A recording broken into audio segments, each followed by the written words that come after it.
we are going to show you how to dial in your 2D transducer, or your traditional transducer. I call it 2D because I'm a Livescope user.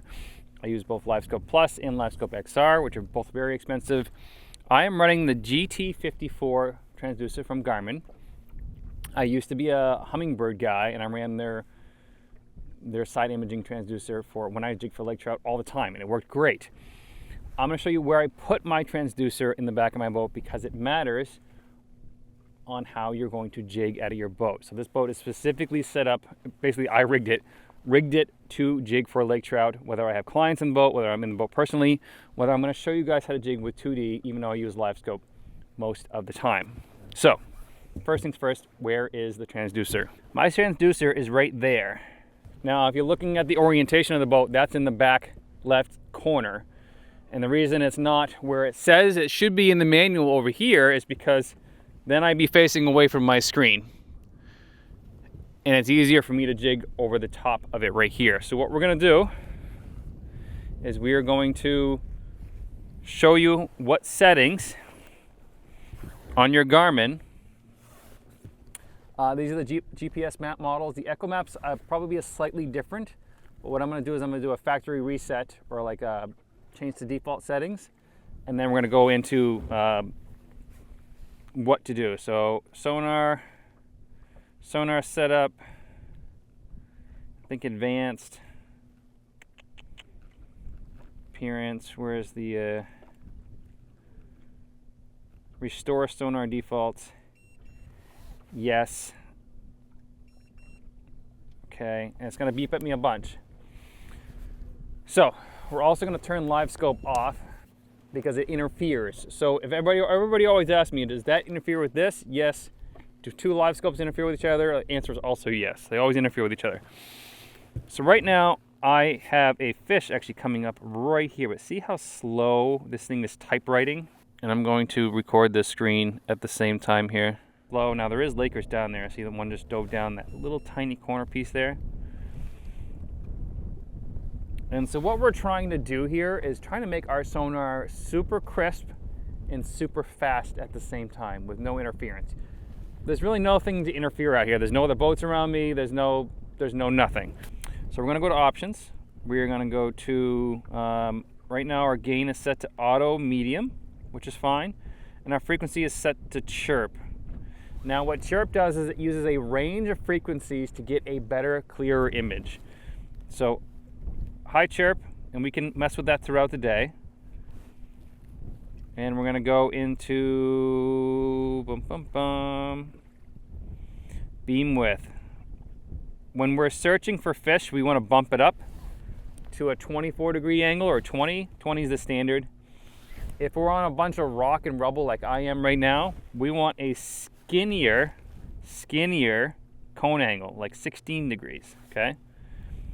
That will give us a clearer image and punch through the rocks, in between the rocks, instead of having on top of the rocks. Sonar setup, and we're gonna go into scroll speed. Now Lowrance, Garmin, and Humminbird might call this scroll speed something else. Humminbird used to have a jigging feature, and I don't know if they still do it or not, but we want to crank that up all the way as well. And we also want to go into advanced installation, transmit rate. We want to bump that up to where it starts to, see how it's making noise right there? We want to turn it down so it just stops making noise. So that's giving us super fast type rating speed. And then there's one more thing we want to do, appearance. We want to turn on A-scope. A-scope is the little typewriter. Like imagine like, you guys ever watch the movie like Earthquake or something like that, where the little typewriter is going back and forth and writing on that piece of paper? That's what this is doing. We don't want fish symbols. We don't want any of that stuff on there. Yep, there's a fish down there right now.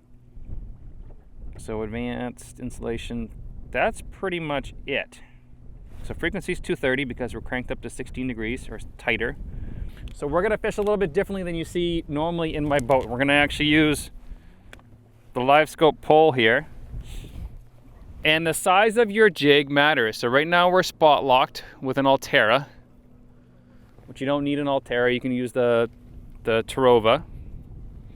And I have a 1/4 ounce glow-in-the-dark jig. Now, all 2D is seeing is the back of the fish. So if the fish is this wide, it's seeing the back. That's going to have a nice hard return. What you're seeing for the jig is a skinny profile.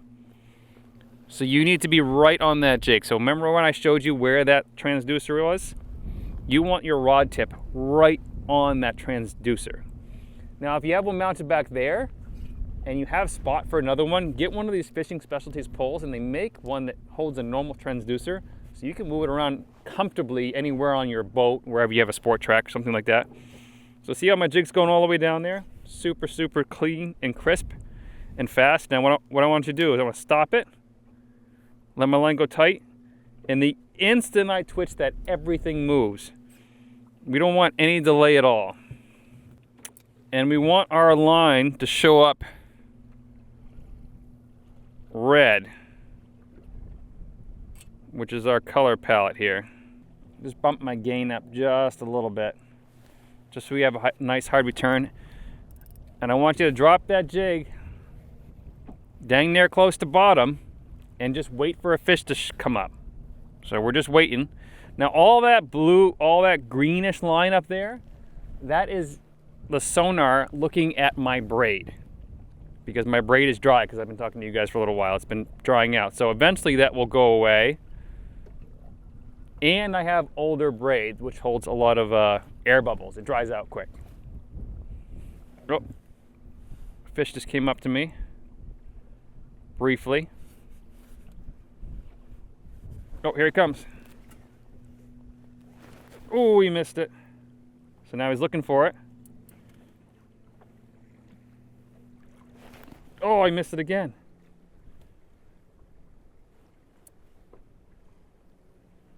Tapped it twice, guys. So I'm gonna follow him back down.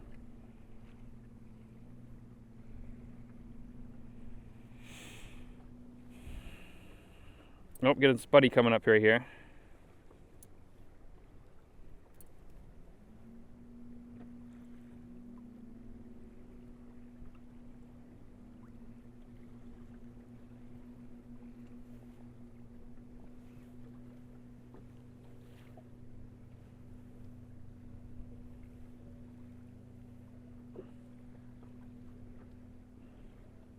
Another one chasing me right beside me here.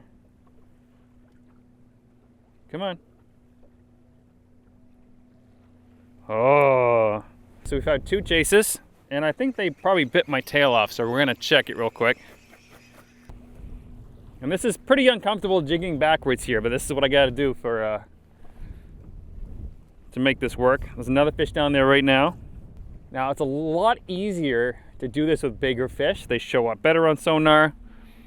The less wind you have, the better. Right now the wind's blowing my rear of my boat around a lot. If you start to lose your jig on your 2D, on your transducer in the back or on your screen, reel up and re-drop right down as close to it as possible for me.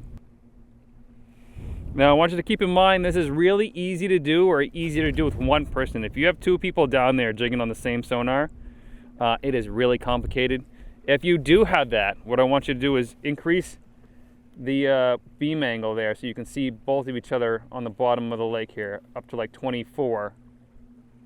Come on.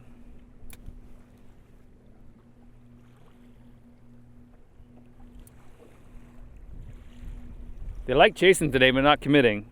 All right, so they don't want to chase right now. Let's drop it back down to the bottom. Pretend like they're not even there. And what I want you to do is get your line slack right to bottom, and then just tap it in the mud.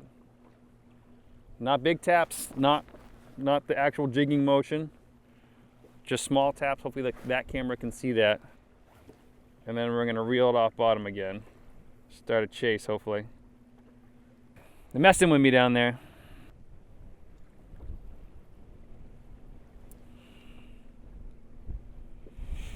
So see how that fish is changing color? So what happens, because we're still at 16 degrees, so let's say that's 16 degrees or whatever. If he's right underneath the in the middle of the cone, like smack dab in the middle, he's gonna turn up red. If he's swimming off to the side, he's gonna change into the lighter colors like the greens and then blues and then fade off. So that's why we want our jig right in the middle so we can kind of match that color with whatever fish is coming up to us here. There's so many fish down there. Now, it may seem weird, but I'm staring at the very bottom right-hand side of that screen. I could have a 12-inch screen or I have a 24-inch screen. I'm still gonna stare at that little tiny bottom corner because that's my typewriter. That's my most current, down to the millisecond information.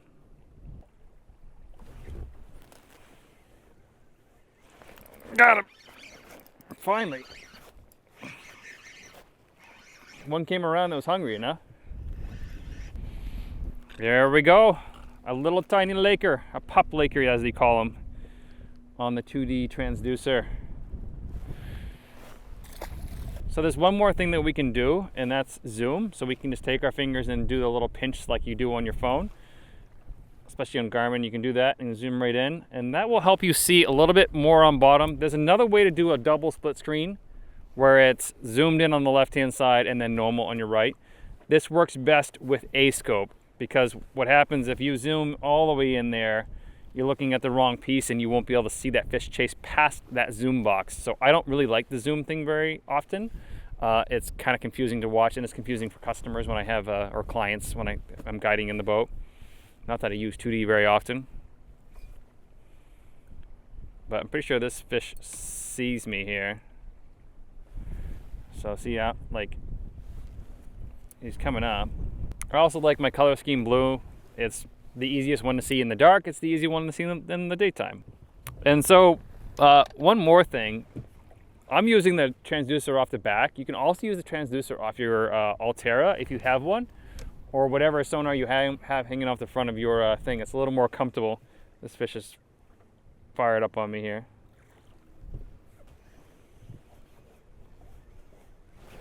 Got him. I know as soon as I turned the camera off, I was gonna catch a fish.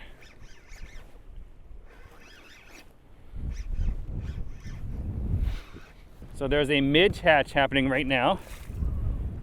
And those are all midges on the inside of its mouth there. Pretty cool. That's why these fish are so small, all they eat is bugs. That's how you fine tune your Garmin unit for vertical jigging for lake trout. A scope has to be on, speed has to be turned all the way up. Make sure that your transducer is level to the lake, basically. So lake's here, your transducer can't be like this, it can't be like this, it can't be like that, it can't be like that. It's gotta be parallel to each other. That is key on the installation. If not, before you, like while you're launched there, look down to see if it's actually shooting right. If it's shooting off at an angle, try to click it down a little bit. They have little micro adjustments on there on purpose. If you found this video helpful, make sure you comment down below just something. Glad you made this video, whatever. If you guys want to support the channel, visit benditfish.com. If you want to see more videos about lake trout, either click here or click here, and I'll see you on one of those next videos. Thanks for watching.